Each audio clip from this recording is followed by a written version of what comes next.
ഈശോ മിശിഹായ്ക്ക് സ്തുതിയായിരിക്കട്ടെ.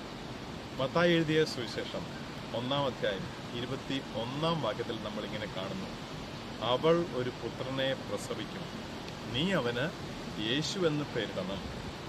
എന്തെന്നാൽ അവൻ തൻ്റെ ജനത്തിൻ്റെ പാപങ്ങളിൽ നിന്ന് അവരെ മോചിപ്പിക്കും. അപ്പം ഈ മോചിപ്പിക്കുക, പാപങ്ങളിൽ നിന്ന് മോചിപ്പിക്കുക എന്നുള്ളൊരു പ്രക്രിയ വളരെ പ്രധാനപ്പെട്ടതാണ്. ഈ മോചനം എന്ന് പറയുന്നത് എപ്പോഴാണ് നമുക്ക് ആവശ്യമുള്ളത്? ഏതെങ്കിലും തരത്തിലുള്ള ബന്ധനത്തിലോ തടവറയിലോ നമ്മളായിരിക്കുമ്പോഴാണ്. അപ്പോൾ പലപ്പോഴും നമ്മൾ ഓർത്ത് നോക്കിയാൽ മനസ്സിലാകും, നമ്മുടെ പാപങ്ങളുടെ തുടർച്ച പലപ്പോഴും കാണാറുണ്ട്, പാപങ്ങളുടെ ഉള്ളിൽ നിന്നുള്ള പ്രേരണ കാണാറുണ്ട്, പാപങ്ങളുടെ ബന്ധനത്തിൽ നമ്മളായിരിക്കാറുണ്ട്, പാപങ്ങളുടെ ശീലങ്ങൾ നമ്മെ വീണ്ടും പാപം ചെയ്യാൻ പ്രേരിപ്പിക്കാറുണ്ട്. പക്ഷേ ഈ NRSV new revised standard version ഇംഗ്ലീഷിൽ പറയുന്നത് he will save us from their sins എന്നാണ്. അതായത് അവരുടെ പാപങ്ങളിൽ നിന്ന് രക്ഷിക്കുമെന്നാണ്. അപ്പോൾ ആ രക്ഷിക്കാനായിട്ട് നമുക്ക് ലഭിച്ചിരിക്കുന്ന എന്ത് കാര്യമാണുള്ളത് എന്നുള്ളത് വളരെ പ്രധാനപ്പെട്ട കാര്യമാണ്. കാരണം 4:12 നമ്മൾ വായിക്കുന്നു: ആകാശത്തിന് കീഴെ മനുഷ്യരുടെ ഇടയിൽ നമുക്ക് രക്ഷയ്ക്ക് വേണ്ടി മറ്റൊരു നാമവും നൽകപ്പെട്ടിട്ടില്ല, യേശുനാമം മാത്രം. അപ്പോസ്തലപ്രവർത്തനം 13:38 നമ്മൾ വായിക്കുന്നുണ്ട്: നിങ്ങൾക്ക് പാപമോചനം പ്രഘോഷിക്കുന്നത് അവൻ വഴിയത്രേ, പ്രഘോഷിക്കപ്പെട്ടിരിക്കുന്നത് അവൻ വഴിയത്രേ, യേശു വഴിയത്രേ. അപ്പോൾ ഈ പാപത്തിൽ നിന്ന് നമുക്ക് മോചനം ലഭിക്കാൻ യേശുനാമം മാത്രം. അതിനാലാണ് CCC കത്തോലിക്ക മതബോധന ഗ്രന്ഥത്തിലെ 452-ാം ഖണ്ഡികയിൽ യേശു എന്ന വാക്കിന്റെ അർത്ഥം വളരെ വ്യക്തമായി പറയുന്നുണ്ട്: ദൈവം രക്ഷിക്കുന്നു എന്നാണ്. എന്ന് പറഞ്ഞാൽ നമ്മുടെയൊക്കെ പേരുകൾ ഒരു നാമം മാത്രമാണെങ്കിൽ ഈശോ എന്നുള്ള നാമത്തിന്റെ അർത്ഥം ഒരു ക്രിയയാണ്. ഒരു യേശു എന്ന് വിശ്വാസത്തോടെ നമ്മൾ വിളിക്കുമ്പോൾ ദൈവം രക്ഷിക്കുന്നു എന്നുള്ള ഒരു കർമ്മം, പ്രക്രിയ അവിടെ നടക്കുകയാണ്.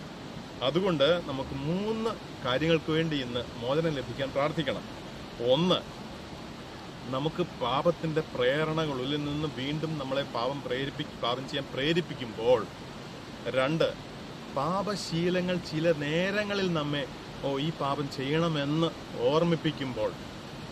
3, പാപത്തിന്റെ ബന്ധനങ്ങളിൽ നമ്മൾ വളരെ കാലങ്ങളായിട്ട് തുടരുന്നുണ്ടെങ്കിൽ നമ്മൾ പ്രാർത്ഥിക്കണം, യേശു നാമത്തിൽ ഈശോ എന്ന് വിളിക്കാൻ നമ്മൾ തീർച്ചയായിട്ടും ഓർമ്മിക്കേണ്ടിയിരിക്കുന്നു.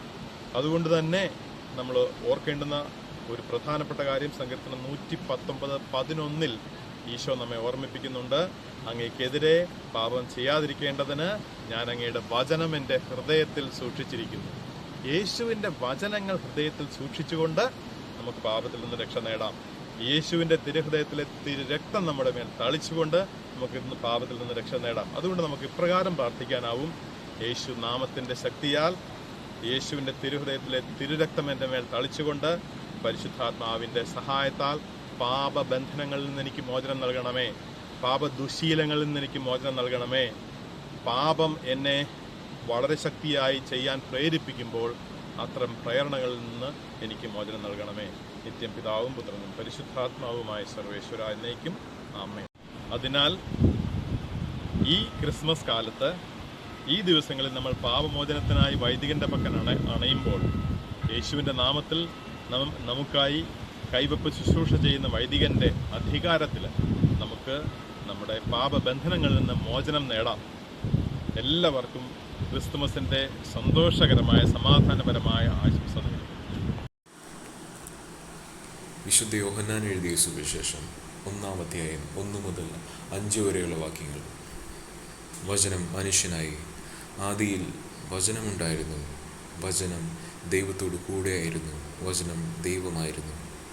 അവൻ ആദിയിൽ ദൈവത്തോടു കൂടെയായിരുന്നു. സമസ്തവും അവനിലൂടെ ഉണ്ടായി, ഒന്നും അവനെ കൂടാതെ ഉണ്ടായിട്ടില്ല. അവനിൽ ജീവനുണ്ടായിരുന്നു, ആ ജീവൻ മനുഷ്യരുടെ വെളിച്ചമായിരുന്നു. ആ വെളിച്ചം ഇരുളിൽ പ്രകാശിക്കുന്നു, അതിനെ കീഴടക്കാൻ ഇരുളിന് കഴിഞ്ഞില്ല.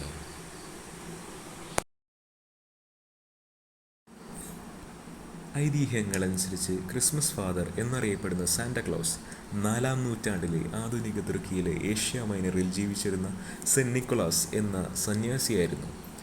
തനിക്കുള്ളതെല്ലാം പാവപ്പെട്ടവർക്കും ദരിദ്രർക്കും വേണ്ടി ദാനം ചെയ്ത ഉദാരമനസ്കനായ വ്യക്തിയായിട്ടാണ് വിശുദ്ധ നിക്കോളാസിനെ കണക്കാക്കുന്നത്.